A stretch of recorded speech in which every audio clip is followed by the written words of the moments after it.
새벽에 오신 여러분들에게 정말 눈이 우리의 마음을 덮어버리듯 우리의 걱정과 염려 이런 것들이 말씀으로 다 덮어버리는 역사가 나타나기를 바랍니다. 어제 우리는 도망가는 제자들이라는 말씀을 드렸습니다. 도망을 가는 제자들. 왜 도망갔을까요? 두려워했기 때문에 도망갔다는 겁니다. 왜 도망갔을까요? 대항하지 아니하고 다툼을 피하려고 했기 때문에 도망갔다는 것입니다. 왜 도망갔을까요? 기대가 무너졌기 때문에. 왜 도망갔을까요? 말씀을 제대로 이해하지 못했기 때문에 제자들이 다 도망가 버렸어요. 궁극적으로는 예수가 너무 초라하게 보였다는 겁니다. 초라한 자에게 우리가 그동안에 매달렸구나, 우리가 따라다녔구나, 3년 동안 저분에게, 저렇게 힘없는 저분에게 우리가 다 매어달리고 그리고 우리가 따라왔구나, 그런 모습을 보면서 도망자가 되어 버렸다는 거죠. 그래서 여러분, 진짜 사랑은 초라한 자에게 다가가는 것이 사랑이다. 강한 자, 그들에게 다가가는 것이라기보다도 정말 초라하고 볼품없는 그런 사람을 사랑하는 것이 진짜 사랑이 아닌가, 그런 모습을 제가 어제 말씀을 드렸습니다. 오늘은 드디어 잡혀가지고 그렇게 초라하게 잡혀가는 예수님, 얼마나 많은 제자들이 그 뒷모습을 바라보면서 멀찌감치 도망가버린 그 모습을 생각하면 예수님이 참 가슴 아팠을 것입니다. 그러나 예수님이 힘이 없어 잡힌 것이 아니라고 분명히 말씀을 드렸습니다. 하늘의 천사 12영의 군대를 동원해서 썰어버릴 수 있지만 그것이 우리 인류의 죄악이 너무나 만연하기 때문에 그 죄값을 대신 지불하기 위해서 스스로 잡힌 겁니다. 스스로 잡혀가신 것입니다. 스스로 또 걸어가신 것입니다. 반항한 흔적도 없습니다. 그냥 따라 나서는 것입니다. 마치 어린 양이 도살장에 끌려가듯 이라고 이사야 선지자는 그렇게 고백하지 않습니까? 어린 양이 도살장에 끌려가듯 힘없이 끌려가는 그런 모습으로 가신 것은 다른 의미가 아니라는 것이죠. 여러분, 그런데 오늘 이렇게 되어진 일들은 일찌감치 예수님을 죽이려고 모의했던 사건들이 원인이 어디서부터 이렇게 계획이 되었던가? 인간은 항상 모의를 합니다. 사고를 치기 전에 모의를 하지요. 요한복음 11장 43절에 보면 거기에 나사로의 무덤의 사건이 나옵니다. 나사로야 나오너라. 무덤에서 나사로가 걸어 나오는 모습이 있지요. 그때에 그 사건을 바라보면서 즉시 나사로가 살아난 그 모습에, 거기에 성경에는 공회의원들, 장로들, 서기관들, 대제사장들 이런 이적을 행하는 그런 모습을 보면서 그날부터 예수를 죽이려고 모의했더라 하고 요한복음 11장 53절에 소개되고 있거든요. 바로 모의는 벌써부터 이루어진 겁니다. 의를 행하는 이들에게는 항상 이 죽음의 모의가 기다리고 있다는 거, 항상 그런 것들을 모의를 한다는 것입니다. 자, 이렇게 살인 음모들이 이미 출발이 되고 있었지요. 그런데 오늘 이 본문 말씀에 그들과 함께 여지없이 나약해진 또 한 사람이 있습니다. 그 사람이 누굽니까? 베드로의 이야기입니다. 오늘 베드로와 그리고 밤중에 불법이 이루어진 그 사내들인 법정의 이야기를 소개하고자 합니다. 자, 이 베드로 오늘 본문 말씀에 보니까 예수님이 잡혀가는 모습을 이제 도망을 한참 가다가 숨어서 지켜보고 있습니다. 어떻게 되나 보니까, 도망가다가 멀찌감치 지켜보니까 예수님이 막 잡혀가지고 법정으로 가거든요. 어떻게 되나 한번 따라가 봐야 되겠다. 근데 정말 베드로가 비굴하지 않습니까? 차라리 잡혀가든지 함께 붙들려 가든지 그것도 아니고, 아니면 아예 도망가 버리든지 그것도 아니고, 이 베드로의 모습을 보면 비굴하기 이를 데 없는 모습입니다. 오늘 성경에는 멀찍히 여러분, 차든지 더없든지 뭐 어떤 그것이 아니고 멀찍이 따라가는 그런 신앙의 모습, 멀찍이 쫓았다는 것입니다. 이 멀찍이 쫓는 것이 문제입니다. 여러분, 사랑을 하려면 제대로 하지 아니하면 멀찌감치 하면 거기 꼭 사단이 개입하는 겁니다.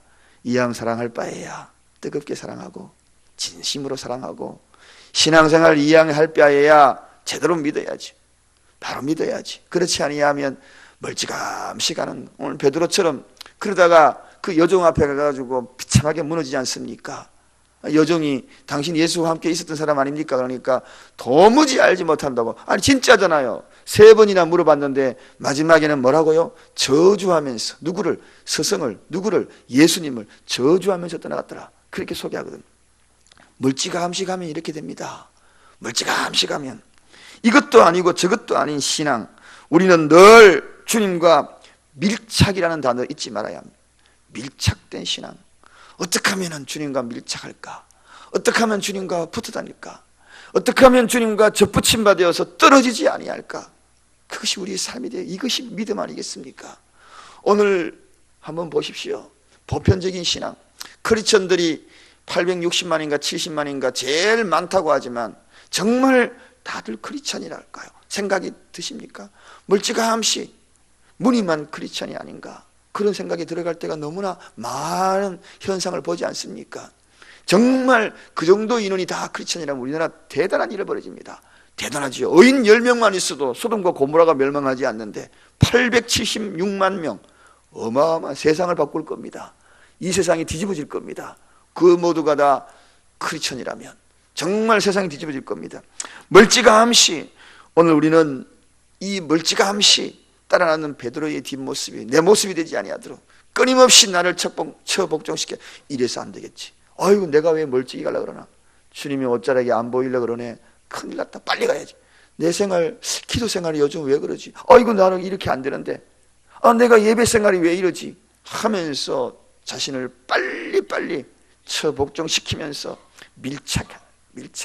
사랑은 밀착입니다. 사랑은 밀착이. 오늘 베드로의 모습이 멀찍이 따라가는 그 이유는 왜 그럴까? 사랑이 정말 그렇다는 것입니다. 주님, 다른 사람은 다 버릴지라도 나는 주님을 버리지 않겠습니다. 베드로가 그런 고백을 했잖아요. 그 고백을 했지만 결과적으로 그 사랑이 가식인 것이 드러나거든. 위기 때에 그 사랑이 가짜인지 진짜인지 드러납니다. 정말 교회를 사랑하고 정말 사랑하는지 교회가 어려움하면 탁탁 쳐보면 압니다. 그때 어떻게 되는지. 또 정말 믿음이 정금처럼 빛나는지 안 빛나는지 그 집안에 위기감은 닥쳐보면 압니다. 예수님이 오늘 이렇게 정말 위기를 당할 때에 진정한 예수를 사랑하는 것, 초라한 예수를 사랑하지 못했던 베드로의 모습을 보지 않습니까? 사랑이라는 것은 이런 베드로의 사랑이 아니죠. 위기 처했을 때에 더욱더 함께 해주는 것이 사랑 아닙니까? 예수님이 초라했을 때에 주님 하면서 그 앞에 무릎을 꿇고 내가 주님과 함께 할래요. 이게 진짜 사랑이 아닌가요? 정말 사랑은 그런 사랑이 아닙니까? 어려울 때 옆에 곁에주는 사랑이 진짜 사랑이잖아요. 십자가에 매어 달려 죽어가는 초라한 예수 옆에 눈물 흘리면서 함께 그 옆에 있어주는 것이 진짜 사랑이 아닌가요? 잡혀가는 예수, 그거를 멀찌감치 어떻게 되나 보자 하고 지켜보는 것이 진짜 사랑인가요? 여러분, 가장 세상에서 비겁한 사랑이 뭡니까? 그 사랑이 나약해질 때 떠나가는 사랑이지요. 저는 가끔 가다가 이런 경우를 종종 보죠. 남편이 사업에 실패하고 그리고 너무나 초라해가지고 양 어깨가 처져 세상에 더 이상 살아갈 기력이 없는 그럴 때에 떠나가는 아내들을 종종 봅니다. 이제는 그 남편에게 소망이 없다는 겁니다. 그럴 때 떠나가는 그 아내의 모습을 바라봅니다. 그게 진짜 사랑입니까? 그럴 때일수록 어깨 잡아주고 그럴 때에서 도닥거려주고 내가 옆에 있어줄게. 실패하고 좌절한 그 옆에 손잡아주는 것이 진짜 사랑이잖아요. 오늘 베드로는 그런 모습이 아닙니다. 자신만만하게 이야기한다고 해서 다 사랑이 아닙니다. 오늘 이 베드로 어쩌면 3년 동안 따라다녔던 그 사랑이 이율배반적인 가식적인 사랑일 수도 있습니다. 사랑은 그런 것이 아니죠. 그래서 예수님은 이 베드로에게 이 뒤에 여러분 그 유명한 이야기가 흘러나오지 않습니까? 요한복음 21장 15절 거기에 유명한 사랑을 확인하지요.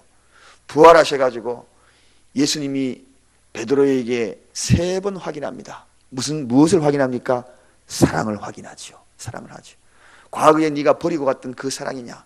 그 사랑으로 나를 다시 또 버리지 말라 하면서 요한의 아들 시몬아 네가 나를 사랑하느냐? 요한의 아들 시몬아 네가 나를 사랑하느냐? 요한의 아들 시몬아 네가 나를 사랑하느냐? 여러분 이 3번의 사랑을 확인하지 않습니까? 그때의 베드로의 고백이 뭡니까? 주님 사랑합니다. 주님 사랑합니다. 2번째까지 동일한 사랑합니다. 과거의 동일한 사랑이었어요. 어려움 당하면 도망갈 사랑이었습니다. 그런데 3번째 사랑이 달라지기 시작합니다. 세 번째, 주님 제가 죄인입니다. 주님 제가 죄인입니다. 옛날에 주님을 배반했던 그 주님 제가 죄인입니다. 무릎을 꿇으면서 주님 나를 떠나십시오. 내가 주님 죄인입니다. 주님 죄인입니다. 그때서 비로소 베드로가 깨닫더라는 것입니다. 과거에 제가 했던 그 사랑은 가짜 사랑이었습니다. 그 무릎을 꿇었던 그 베드로의 진솔한 모습이 이제부터는 버리지 않는 사랑이 됩니다. 그리고 십자가에 거꾸로 매달려 죽으면서까지 주님 제가 주님을 사랑합니다. 그 사랑으로 바뀌지 않습니까? 사랑하는 여러분, 이게 바로 베드로의 모습이지요. 온전한 사랑이 뭐냐? 위기당할 때, 초라할 때에 곁에 있어주는 것이 사랑이다. 여러분, 그게 진짜 사랑이지. 어려울 때에 함께 해주는 사랑. 베드로는 이제 그것을 이제 이후에 깨닫게 될 것입니다. 그래서 예수님은 그 사랑을 확인했던 겁니다. 오늘도 끊임없이 우리를 확인할 거예요. 진짜 나를 사랑하느냐? 요한의 아들 시몬아, 나를 사랑하느냐? 요한의 아들 시몬아, 내가 다른 사람들보다 나를 더 사랑하느냐 하고 주님이 물으셨네. 많은 목회자들이 목회를 하다가 주님을 포기하고 뒤돌아서서 가려고 하다가 이 노래 소리를 듣고 다시 발걸음을 돌이킨다는 그러한 감정들이 있어요. 네가 정말 나를 사랑하느냐? 정말 사랑하느냐? 그 노래 소리에, 이 주님의 물음소리에 발걸음을 돌이킨다고 합니다. 자, 오늘 이 일들이 어디에서 일어났어요? 사내들인 법정에서. 이 사내들인 법정은 결론입니다. 불법적인 장소입니다, 여러분. 이런 모든 일련의 과정들이 알고 보면 전부 불법적인 행동입니다. 왜냐하면 여러분, 사내들인 공회는 낮에 그 신문이 이루어져야 하는 것이 당연한 일입니다. 밤에 이루어지는 것은 있을 수 없는 불법입니다. 여러분, 모임은 항상 불법적으로 이루어진다는 것입니다. 예수님을 긴급적으로 소집한 이 모임은 당시의 법으로도 불법입니다. 그런데 불법을 당연시 여겼던 이 공회의 모임을 보라는 이야기죠. 세상은 빛을 무너뜨리기 위해서 어두움의 세력들은 항상 어두움의 세력들과 함께 어울립니다. 어떻게 연락되는지 한번 보십시오. 밤에 모이면은 일일이 사람 찾아가가지고 여기에 다 모였을 거 아닙니까? 불법을 행하는 사람들은 이렇게 또 잘 모여요. 밤에도 잘 모여요. 예수님을 신문하기 위한 이 불법의 모임. 그래서 마태복음 7장 23절 그 앞쪽에 보면 예수님이 바로 그런 말씀을 하십니다. 그때에 내가 너희에게 밝히 말하되 내가 너희를 도무지 알지 못하나니 불법을 행한 자들아 내게서 떠나가라 하리라. 그렇게 해요. 불법을 행한 자들아. 세상은 불법 투성입니다. 불법을 행한 자들아 내게서 떠나가거라. 이렇게 소리를 지르는 예수님의 음성. 오늘 이 장소가 어떤 장소입니까? 불법을 행하는 자들입니다. 불법을 행하는 장소죠. 사랑하는 여러분, 이제 말씀을 정리합니다. 그 어둠은 항상 밤에 이루어진다. 사내들인 공회는 불법적인 장소입니다. 합법적인 장소도 아니에요. 그런 장소에서 이루어지는 것은 보게 됩니다. 그래서 예수님이 말씀하시는 그 연관된 그 말씀의 구절들이 다 연결되어 있는 거죠. 그리고 베드로 예수님을 떠나서 도망가 버리잖아요. 멀찍히 그때의 베드로와 다구름 소리를 할 때 성경에는 이렇게 써야죠. 예수님이 그 다구름 소리와 베드로와 눈이 마주칩니다. 눈이 마주칠 때 멀찍이 앉아있는 베드로와 눈이 마주치죠. 그 눈이 마주치는 그 베드로, 가식적인 사랑의 눈빛입니다. 연민의 눈빛이죠. 오직 동정의 눈빛밖에 되지 않는 겁니다.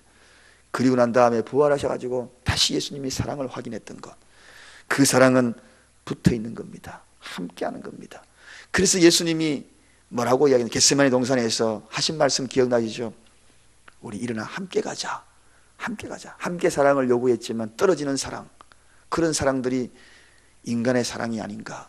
오늘 이 말씀을 들으면서 베드로의 모습과 밤중에 이루어진 이 사내들인 공회의 모습들, 이 모든 것을 바라보면서 오늘도 행여나 우리의 모습이 되지 아니하도록 저와 여러분의 마음을 하나님 앞에 올려드리는 귀한 시간 되기를 바랍니다. 기도하겠습니다. 하나님 감사합니다.